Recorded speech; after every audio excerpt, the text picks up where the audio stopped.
All right, Nikki Sixx here with my friend Slash. What's happening, buddy? Hi. It's good to see you. Good to see you too. Coming down to do my favorite riff. We're going to talk about amps and guitars and your favorite riffs and stuff. Okay. And this is the last my favorite riff that we're doing. So you're the big headliner dude. But I'm so happy because we've been friends for a long time, you know.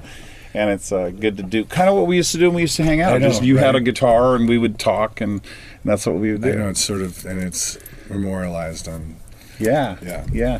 So I was thinking about all those songs when I was first learning that inspired me to keep learning, and some of those being some of my favorite riffs, and just kind of wanted to pick your brain in that department. Well, I mean, fuck. I think one of my first favorite riffs when I was a kid was had to have been "Whole Lot of Love." Yeah, because that was just such a. To me, that was the soundtrack for what the '70s were going to be. It really kicked it off. It was so driving, and it was so sexy, and it was so just I think that record is actually what initially turned me on to the Les Paul too, because the sound of that guitar. Yeah. So that was definitely one of them. I mean, I think a lot of Zeppelin stuff, like. Whole Lot of Love, Black Dog was a good one. What a great riff. I could go on. The Ocean was a good one. I've tried to rip that one off so many times. The Ocean, that's a great one. But I think, if we just sat here and go through all the records that, You Really Got Me from the Kinks was great. I'm thinking of, there was a lot of Who records, because when I was little kid living in England, my dad was a huge rock and roll fan, but a huge Who fan. I think that was his favorite band at the time. So there was a ton of really cool Who riffs. Magic Bus was a great one. Anyway, so we could go on for days talking about great riffs. I think that the riff is something that we all know. Like Welcome to the Jungle, you're like, oh, I love that song. But that riff is so definable. Or, many of the things that you've written, when I'm just playing and playing and playing, sometimes it'll be like, whoa, what's that? Do you have that is that where some of those great riffs came from? Yeah, you'll be messing around and a succession of notes will go by that maybe you heard in the course of anyway, and it'll catch your ear and you'll go back and sort of suss out what it was. Kind of define it.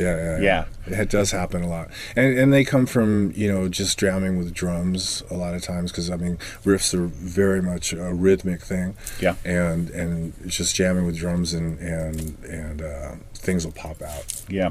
Do you, when you're working by yourself, work with drum loop or any kind of a metronome? I use the metronome on my phone sometimes. Yeah, me too. Because I have a tendency to write in weird key signatures, not intentionally. Not in 4/4 necessarily. Then you get it to the band, they're like, what time is this? Yeah. So sometimes I'll use a metronome just to check out what it is that I'm doing, to see how that translates into.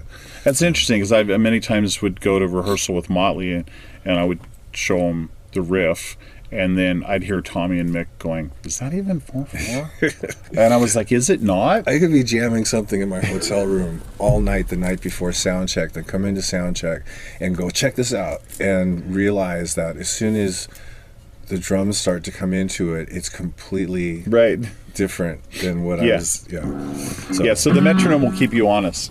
Sense. So you were talking about John 5 earlier, and he plays with a metronome all the time. He would come over to my house and we would just be playing, and he would turn the metronome on, and he's so sweet, but he would push it like his phone at me, listen to the metronome, because when I grew up I never played with the metronome. Neither did I. I had a drummer. I was finally had a drummer, but on my own when I practiced I never had anything. So it's a discipline, but it's a good thing, because it teaches you to play in time, obviously, but one of the great things is, as a soloist or somebody who just jams a lot, you can have a tendency to speed up and do all kinds of stuff that at your whim, right? Which isn't really conducive to playing in a band situation. You just 10 BPM faster than everybody else. But that happens when that chorus kicks in too, and the audience starts going, and you're like, wow, we're hauling ass. Everything speeds up. That's a little bit different. That's a little different, Yeah. So, want to throw a couple of your favorite riffs at me? Well, one of the ones that I was the one when I was like 14, roughly 14 years old, and I heard the Rocks record, and the first song on that record, remember that 1-2 punch of Back in the Saddle and Last Child? Yeah. Which is, that record just made that record just, you know. Yeah. Last Child still to this day, right? Yeah, so awesome. Yeah. But that's City Boy Blues off of Theater of Pain. Oh, yeah? Like pretty much note for note. Really? Yeah. I did not know that. Well, no one knows that now. Now everybody knows that. Now everybody knows it. What was I going to say? So yeah, Back in the Saddle, and it was that, you know, the intro, which is fucking such a killer fucking intro anyway. Yeah. But then it kicked into that riff, and it was on the 6-string bass, and it was just like, fuck. Heavy. You know? And then, of course, the vocals, insane. But, see, I don't even know if I play it right, because he played it on a 6-string bass, so I'm not sure where he's playing it, but on the guitar.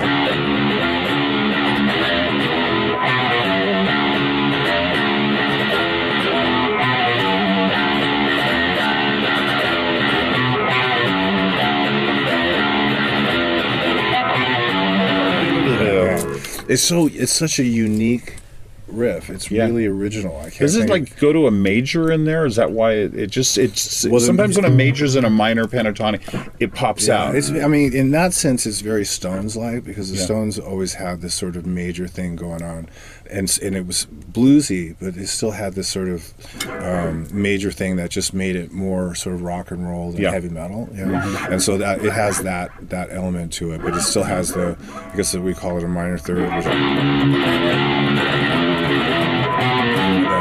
Yeah, that's that part. It's just a really, really cool riff. Yeah, so great riff. There's that one.